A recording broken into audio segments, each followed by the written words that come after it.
Selamat pagi semuanya. Assalamualaikum warahmatullahi wabarakatuh. Perkenalkan, saya Anindini Winda Amalia. Pada kesempatan ini, saya akan memberikan kuliah untuk mata kuliah farmakologi keperawatan dengan topik pembahasannya adalah penggolongan obat. Apa yang akan kita pelajari hari ini yaitu pembagian obat, penggolongan obat, jenis obat, dan jenis terapi obatnya ya.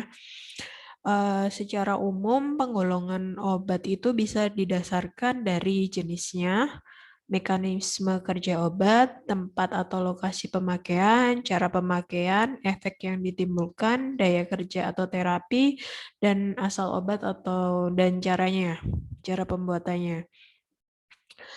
Yang pertama ini adalah penjelasan mengenai penggolongan obat berdasarkan asal obatnya.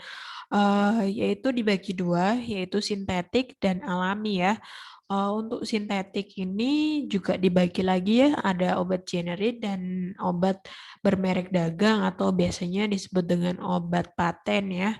Dan untuk penjelasannya sendiri, obat generik itu adalah obat dengan nama resmi yang ditetapkan dalam Farmakope Indonesia untuk zat yang berkhasiat yang dikandungnya. Sedangkan kalau obat bermerek dagang, biasanya obat yang menggunakan nama milik produsen obat yang bersangkutan ya.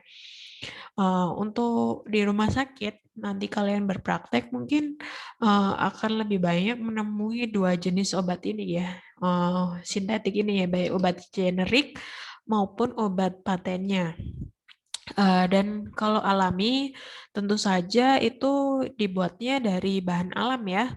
Itu kalau di sini di Indonesia itu dibagi menjadi tiga, yaitu ada jamu, fitofarmaka, dan obat herbal standar. Yang membedakan adalah untuk proses pengakuannya ya. Kalau jamu itu hanya berdasarkan empiric base atau biasanya khasiatnya itu berdasarkan turun-temurun. Kalau fitofarmaka dia sudah scientific base, biasanya melalui uji ke hewan coba dulu. Dan kalau obat herbal terstandar tentunya sudah melalui uji klinis ya ke manusia. Selanjutnya ini ya, penggolongan obat tradisional itu dibagi lagi menjadi jamu atau tadi obat tradisional empiris dengan biasanya lambangnya seperti ini dan khasiatnya itu berdasarkan empiris atau tradisional turun-temurun tadi dan standarisasi untuk kandungan kimianya itu belum ada ya untuk golongan jamu ini. Kemudian untuk herbal terstandar, ini logonya seperti ini, ada bintang tiganya di logonya. Untuk khasiatnya itu berdasarkan uji farmakologi dan uji toksisitas ya pada hewan. Kemudian untuk standarisasi kandungan kimia bahan baku, penyusunan formulanya. Lanjut kemudian yang satunya fitofarmaka. Untuk fitofarmaka bentuk labelnya seperti itu dan khasiatnya itu sudah melalui uji farmakologi, uji toksisitas pada hewan serta uji klinis pada manusia. Biasanya untuk fitofarmaka itu lanjutan dari obat herbal standar ya yang sudah diujikan ke manusia. Dan untuk standarisasinya itu biasanya sudah melalui standarisasi kandungan kimia bahan bakunya dan bentuk sediaannya. Lanjut berdasarkan jenis ya, penggolongan berdasarkan jenis yang juga terdapat di pelayanan yang ada di Indonesia itu berdasarkan undang-undang ada 6 jenis, yaitu obat bebas terbatas, obat keras, obat wajib aptek, obat narkotika, dan obat psikotropika. Untuk obat bebas, yaitu ada lambang hijau, lingkaran hijau di obatnya, yaitu obat yang boleh digunakan tanpa resep dokter ya, dan termasuk obat yang paling aman dikonsumsi secara bebas. Jadi bisa self-medication ya biasanya prinsipnya.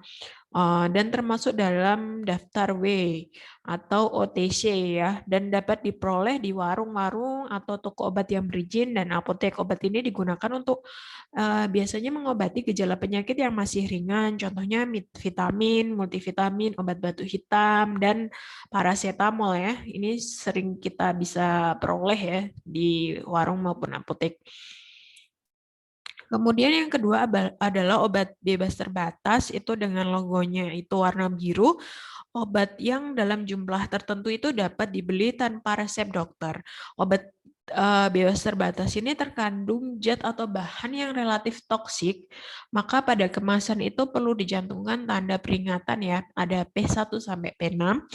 Dan obat ini itu bisa dibeli bebas di toko obat berizin, apotek dan sebagian juga di swalayan atau warung. Contohnya obat anti mabuk ya, antimo atau obat flu, prokol, obat kutu air, daktarin atau paramek atau ultraflu ya. Dan termasuk daftar W dan OTC ya.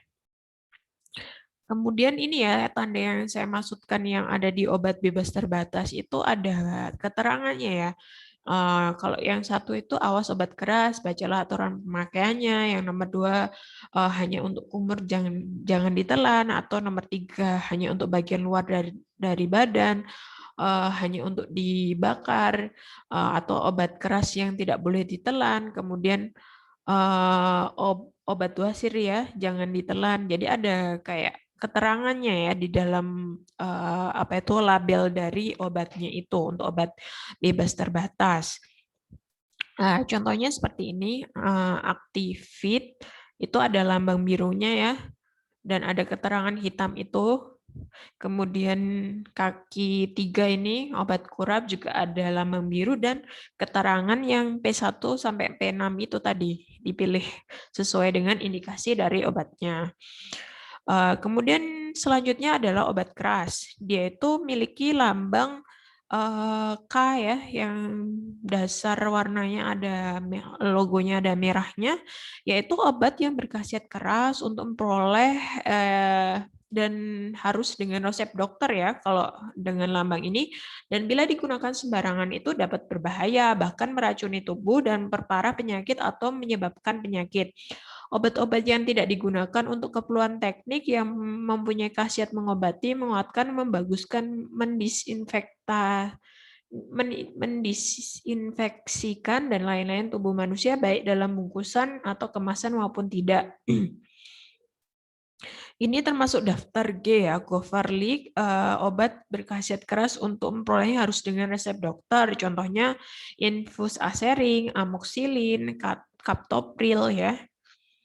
Dan ada juga obat wajib apotek ya, OWA.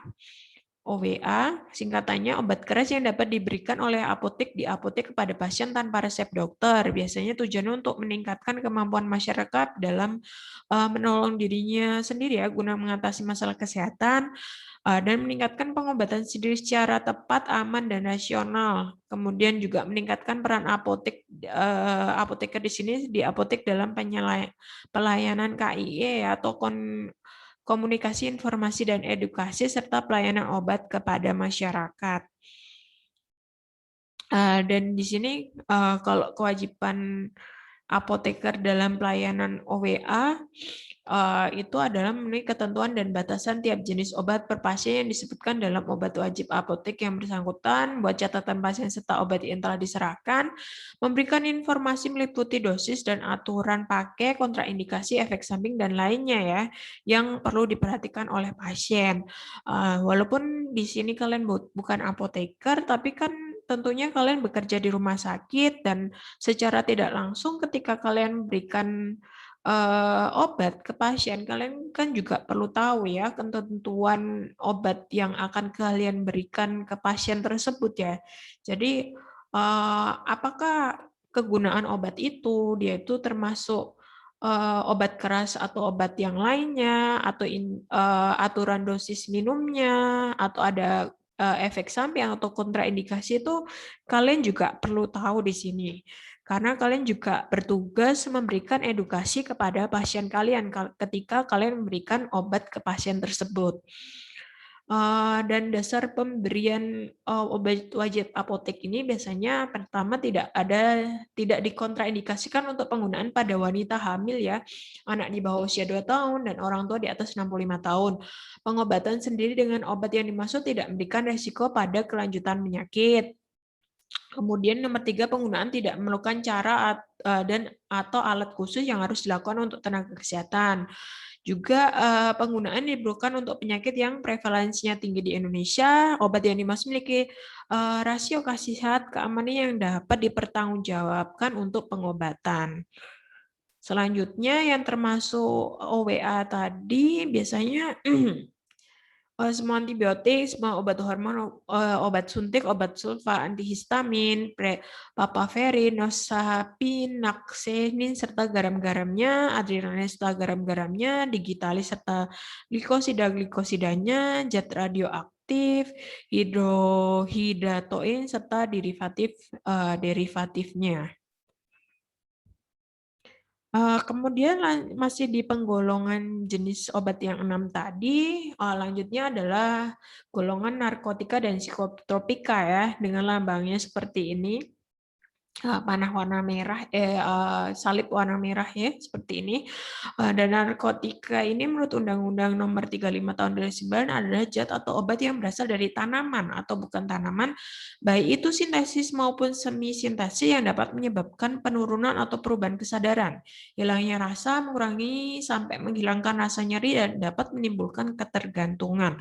Psikotropika menurut Undang-Undang Nomor 5 Tahun 97 itu adalah zat atau obat yang baik alamiah maupun sintetis bukan narkotika, yang berkhasiat psikoaktif melalui pengaruh selektif pada susunan saraf pusat yang menyebabkan perubahan khas yang pada aktivitas mental dan perilaku ya. Ini golongan narkotika ya, ada pembagiannya. Untuk golongan 1 itu tanaman papaver somniferum atau juga tanaman ganja, itu biasanya hanya dapat digunakan untuk kepentingan pengembangan ilmu pengetahuan dan tidak digunakan dalam terapi ya, dan mempunyai potensi sangat tinggi mengakibatkan ketergantungan. Yang nomor 2, golongan 2 ada fentanyl dan petidin, biasanya berkhasiat pengobatan, digunakan sebagai pilihan terakhir ya, yang dapat digunakan dalam terapi dan untuk tujuan pengembangan ilmu pengetahuan dan potensi tinggi mengakibatkan ketergantungan juga. Untuk golongan 2 ada kodein, campuran opium dan bahan bukan narkotika, berkhasiat untuk pengobatan dan banyak digunakan dalam terapi atau tujuan pengembangan ilmu pengetahuan, potensi ringan mengakibatkan ketergantungan juga. Dan narkotika yang beredar resmi itu hanya digunakan untuk kepentingan pengobatan ya di Indonesia dan untuk ilmu pengetahuan. Di luar itu narkotika merupakan peredaran gelap ya untuk disalahgunakan orang yang tidak bertanggung jawab. Makanya kalau yang biasanya pakai narkotika ini ditangkap polisi ya, karena memang tidak boleh ya dikonsumsi secara umum ya. Untuk pengaruh tersebut dapat berupa pembiusan, hilang rasa, sakit, rangsangan semangat, halusinasi atau timbulnya khayal-khayal yang menyebabkan efek ketergantungan biasanya untuk pemakainya. Untuk psikotropika sendiri juga digolongkan, ada golongan 1 DMA, MDMA, dan meskalin. Psikotropika yang hanya dapat digunakan untuk tujuan ilmu pengetahuan dan tidak digunakan dalam terapi, serta mempunyai potensi amat kuat mengakibatkan sindrom ketergantungan. Untuk golongan 2 itu ada amfetamin, metakualon, yaitu psikotropika yang berkhasiat pengobatan dapat digunakan dalam terapi dan atau untuk tujuan ilmu pengetahuan serta mempunyai potensi kuat dalam mengakibatkan sindrom ketergantungan juga. Untuk golongan 3 ada flunitrazepam, pentobarbital, merupakan psikotropika yang berkhasiat pengobatan dan banyak digunakan dalam terapi dan atau untuk tujuan ilmu pengetahuan serta mempunyai potensi sedang ya dalam mengakibatkan sindrom ketergantungannya. Dan juga ada golongan 4, yaitu diazepam, fenobarbital, merupakan psikotropika yang berkhasiat pengobatan dan sangat luas digunakan dalam terapi ya, dan atau untuk tujuan ilmu pengetahuan serta mempunyai potensi ringan mengakibatkan sindrom ketergantungan. Ada 3 tipe psikotropika berdasarkan efeknya, ada efek halusinogen dan memberikan efek halusinasi ya, ada LSD, DMT, DEC, THC, dan STP. Untuk perangsang susunan saraf pusat ada amfetamin, metilfenidat, dan pipradol. Kemudian untuk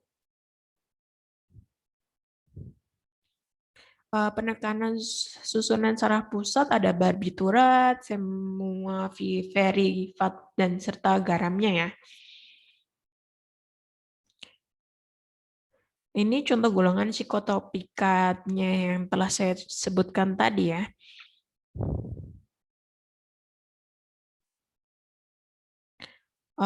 Kemudian kita lanjut penggolongan obat berdasarkan mekanisme kerja.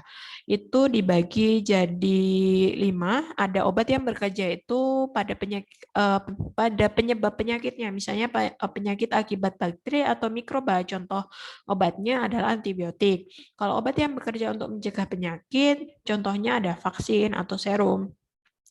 Dan obat yang menghilangkan gejala penyakit misalnya pereda nyeri, contohnya analgetik ya. Dan obat yang bekerja menambah atau mengganti fungsi zat yang kurang, contohnya vitamin dan hormon. Untuk ada juga sebagai placebo ya, yang tidak mengandung zat aktif, biasanya jenisnya Aqua Pro injeksi atau tablet placebo.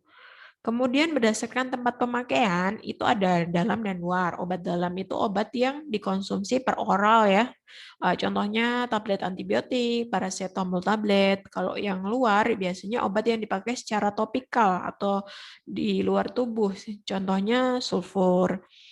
Kemudian penggolongan berdasarkan cara pemakaiannya, ini sudah kita bahas ya juga di materi saya ya, yang contoh-contoh model pemberian obat ada yang oral, parektal, sublingual, parenteral, langsung ke organ dan melalui selaput perut ya.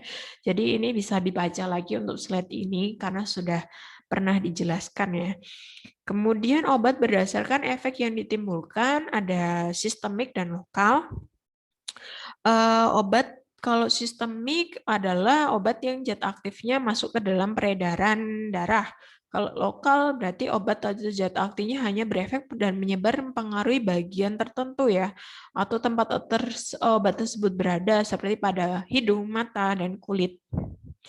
Kemudian berdasarkan daya kerja ada farmakodinamik dan kemoterapi. Kalau farmakodinamik ya obat yang bekerja mempengaruhi fisiologi tubuh ya, contohnya hormon dan vitamin.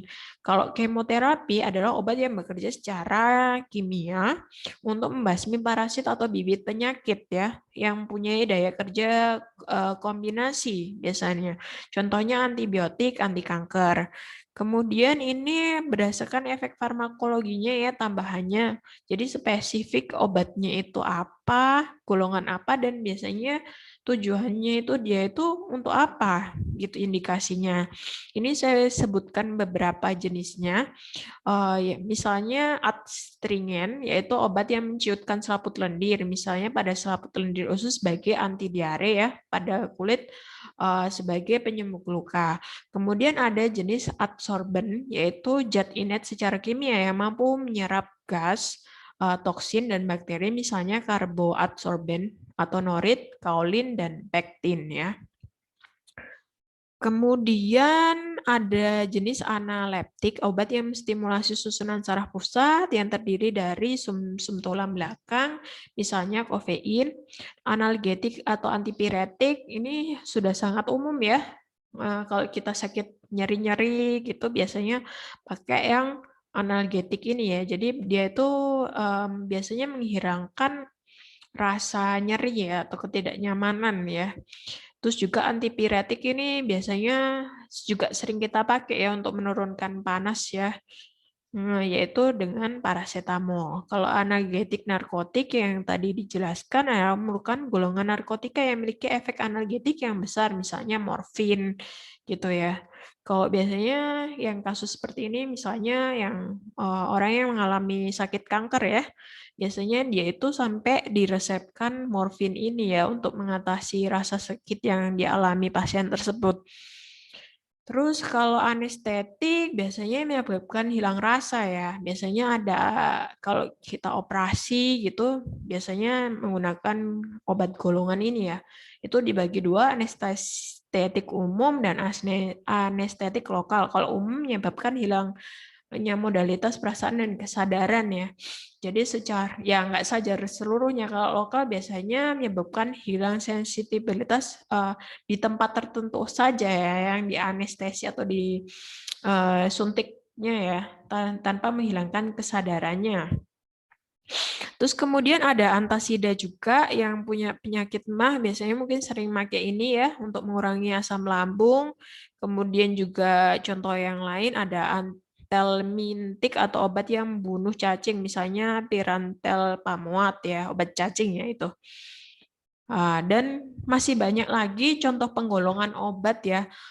Untuk kalian ini bisa cari ya jenis penggolongan yang lain. Badan POM itu sudah menyediakan website yang bisa diakses di pionas.pom.go.id. Kalian bisa buka searching atau coba membuka website ini. Di sini ada banyak daftar penggolongan obat tadi ya yang berdasarkan tujuannya, dan dia tuh didetailkan sekali di sini. Misalnya saya klik di sini obat sistem saluran cerna.